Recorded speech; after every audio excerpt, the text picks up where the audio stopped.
j'aime beaucoup, moi, cette façon de pratiquer, hem, j'ai envie de dire en dehors des situations challengeantes, voilà. Mmh. Et par exemple, une pratique, moi, que j'aime beaucoup, c'est, par exemple, choisir un besoin. Donc, voilà, si vous mettez dans votre fascicule la liste des besoins fondamentaux, enfin, ou une liste de besoins ou des petites cartes, enfin ça c'est au choix. Et ben, alors ça peut être soit par exemple chacun, choisit on peut utiliser plein de façons, mais par exemple, on choisit aujourd'hui un besoin et puis ensemble, on va essayer de voir quand est-ce que ce besoin il a été satisfait, récemment, quand est-ce qu'il n'est pas satisfait. Donc voilà, si je prends un besoin, je pioche au hasard et je tombe sur le besoin de créativité.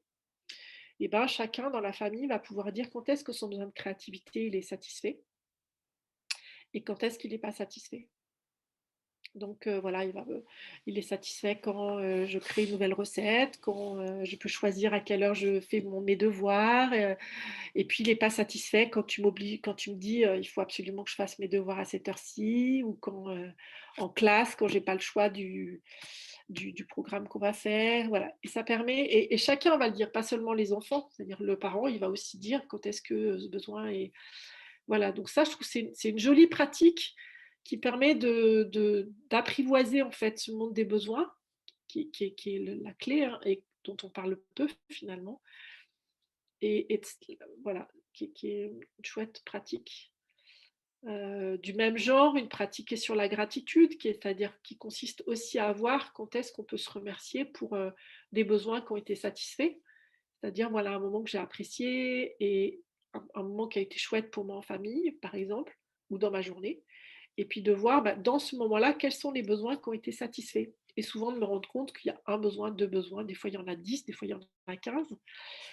Hem voilà, par exemple, ça c'est deux pratiques toutes simples, mais moi je vois que quand je la fais régulièrement, voilà, moi j'aime bien dire par exemple, quand je forme les gens, de dire voilà, on fait souvent des to-do list des choses à faire, mais on fait aussi une to-be list, c'est-à-dire des choses à être et on va choisir par exemple pour cette semaine, alors ça peut être la journée ou la semaine, hein, ça peut être une autre activité, c'est je choisis dans les besoins, 3 besoins auxquels on a envie d'être attentif cette semaine.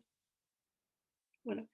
Et on les choisit ensemble et puis, bah, si par exemple, c'est le besoin de beauté ou d'harmonie, bah, peut-être que cette semaine, de fait, on va se rendre compte que pour qu'il y ait de l'harmonie, bah, ça serait chouette qu'on range un peu, qu'on mette de la musique douce, qu'on prenne un moment, heu,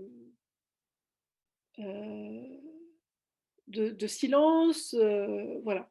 Et puis une autre semaine, bah, on va prendre un autre besoin qui va être peut-être le dépassement de soi et puis on va peut-être faire des choses qu'on n'ose pas faire d'habitude, voilà.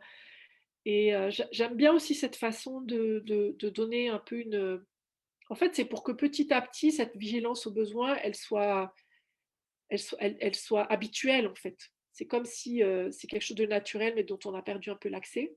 Donc moi, je trouve que si entraîner, j'ai envie de dire, en dehors des situations challengeantes, fait que quand il y a un challenge parce qu'il y a une tension, ben là, on a les ressources parce qu'en fait, on a l'habitude.